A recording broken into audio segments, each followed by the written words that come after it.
खरबेरी बेर होते हैं छोटे छोटे बहुत। अभी तो फ़िलहाल नहीं है। मेड़ है खेत की, और मेड़ों की लड़ाई में कई गाँव कई पीढ़ियाँ कुर्बान हो गई।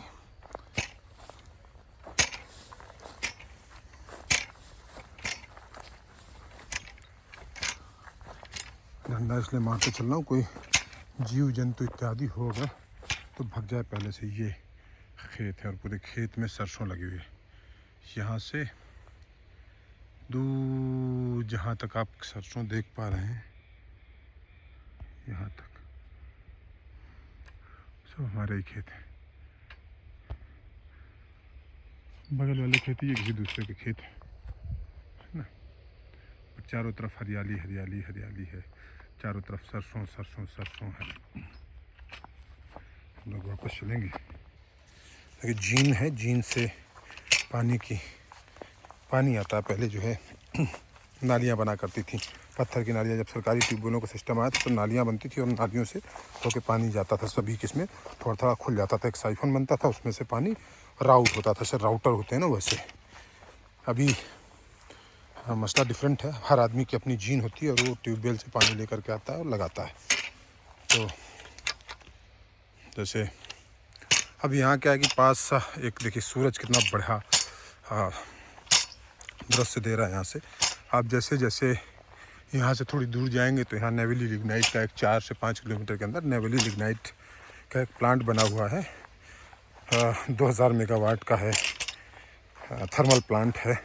उसके थ्रू ये हाई टेंशन लाइन जा रही है। ये हाई टेंशन लाइन कानपुर की तरफ जा रही है ये वाली। बाकी कानपुर के अलावा भी हमीरपुर महोबा की तरफ भी जाती है, जहाँ से उनका ईपी सेंटर है, जो पावर सेंटर का जो मुख्य द्वार है, वहाँ से डिस्ट्रीब्यूशन लाइंस जाती हैं। वो देखिए वो डिस्ट्रीब्यूशन लाइन उधर भी गई हुई हैं। ये सब डिस्ट्रीब्यूशन लाइन अलग अलग चारों दिशाओं में फैलती हैं। और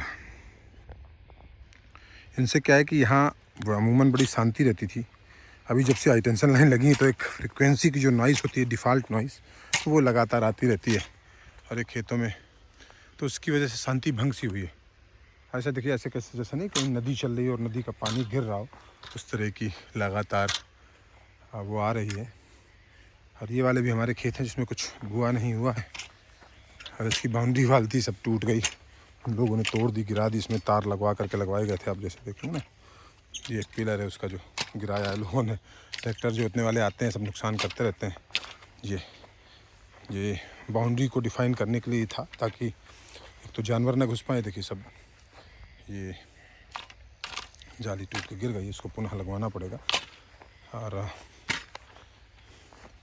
गाँवों में अभी भी थोड़ा बहुत ज्वलनशील लोग होते हैं, थोड़ा बहुत सौहार्दपूर्ण लोग होते हैं। तो जैसा जैसा आदमी पड़ गया उसके हिसाब से सब काम होता है।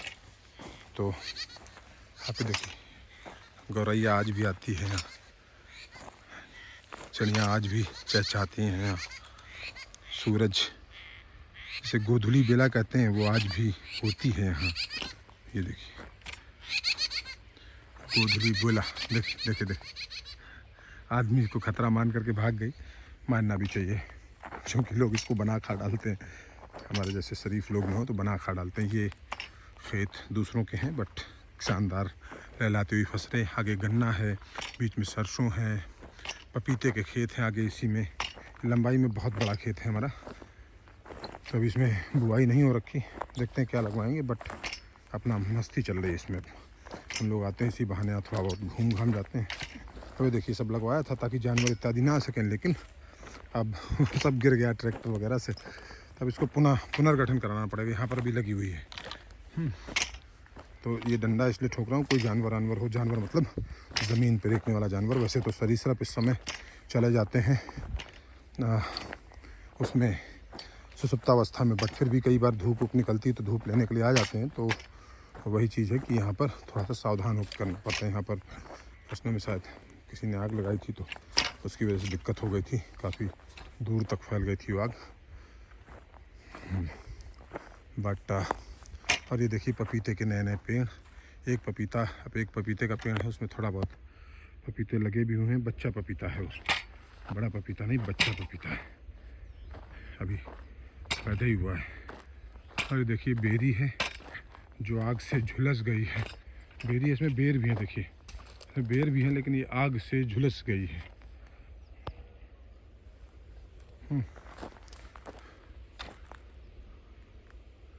तो ये पपीते के पेड़ हैं। ये 6 फुट का मैं हूँ और ये पेड़ मैं लगभग अपनी बराबरी से देख रहा हूँ, थोड़ा बहुत मुझसे ऊपर है।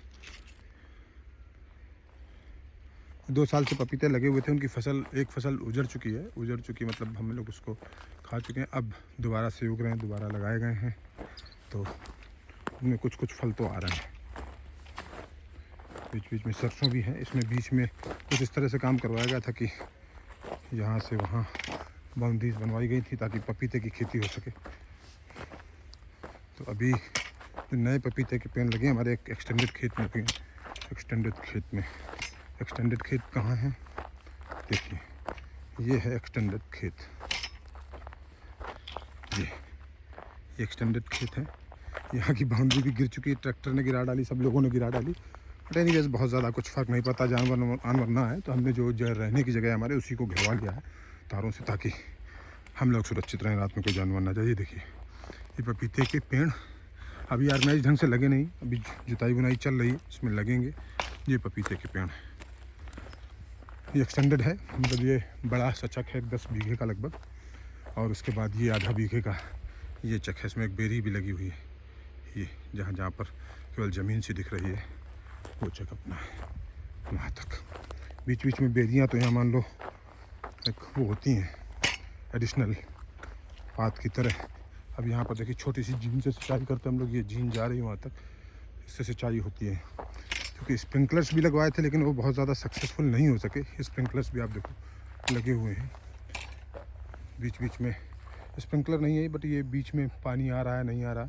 और आग जब लगी थी तो ये पाइप वगैरह जल गए, काफ़ी नुकसान भी हो गया। लेकिन ठीक है, ये सब तो part and parcel of life है। तो बगल में गन्ने के खेत हैं, ये हमारे नहीं हैं बट हमारे जैसे ही हैं। और ये देखिए बेरी का पेड़ भी है यहाँ। अब हमारी बेटी को बेर बहुत पसंद है। अब इत्तेफाक की बात है कि दिसंबर का महीना अभी बेर आए नहीं है। बेर आए होते तो फिर उसको खिलाते, खुश हो जाती हो। हालांकि और भी बेरियाँ होंगी यहाँ आसपास। बेरियाँ होंगी क्या, बेरियाँ हैं पास में, वो बहुत ही अच्छे। हम कल देखने जाएंगे कि बेर आए हैं कि नहीं उनमें। अभी इसमें तो बेर नहीं है, उस वाली बेरी में तो बेर थे। तो ये सूखे हुए नींबू के पेड़ हैं, नींबू कम चकोतरा के पेड़ हैं। अब यहाँ थोड़ा जाना रिस्की रहता है क्योंकि यहाँ पर अंदर थोड़ा घना है और घने में दिक्कत होती है थोड़ी सी। तो यहाँ पर मैं ठोक के चल रहा हूँ ताकि कोई, देखिए ये पेड़ में लगे हुए हैं ना नींबू कम चकोतरा, तो सब उसी के पेड़ हैं। कुछ बाई प्रोडक्ट होते हैं, कुछ डायरेक्ट प्रोडक्ट होते हैं। देखो पीले हो गए, कुछ एक पीले हो गए एकदम से, लगे सड़ गए। जब हम लोग आते हैं तो देख लेते हैं इसको। ये देखिए, पर यहाँ पर रहने का अपना आनंद है, अलग आनंद है। अगर इस तार की नॉइज़ को छोड़ दे तो सुबह शाम गुजारना यहाँ बड़ा अच्छा होता है। विशेषकर उस तरफ सरसों के खेत है, इस तरफ तो थोड़ा बहुत रिटर्न भी आता है बट उतना अपना जो है मज़े के लिए जो चीज़ें हैं वो ज़्यादा बेहतर है। तो अब इस यहाँ से निकलेंगे, यहाँ देखो घास है ना, तो घास में कई बार जानवर इत्यादि आ जाते हैं, तो उनको इग्नोर करते हैं अभी।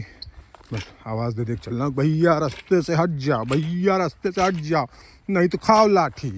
ये देखिए पेड़। अब बगल में जो है गन्ने की एक गन्ना पेराई की भी वो लगी हुई है। देखिए केले के भी पेड़ हैं यहाँ, उसके जीवाश्म मिलेंगे आपको कुछ। ये पपीते के पेड़ के जीवाश्म हैं, तो ये धीरे धीरे सड़ के खाद बन जाएंगे। अब इधर बगल में जो है गन्ना कट गया है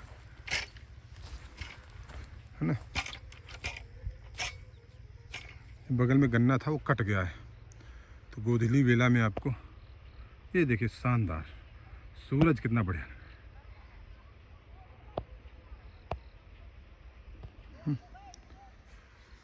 ये सामने जो है ना, ये गन्ना यहाँ पर पिराई होती है, तो यहाँ से रस इत्यादि ला सकते हैं। गन्ने का गुड़ बाहर से खरीदार आते हैं खरीदने के लिए। तो ये पपीते के शीशम के पेड़ जो हैं सब हमारे हैं।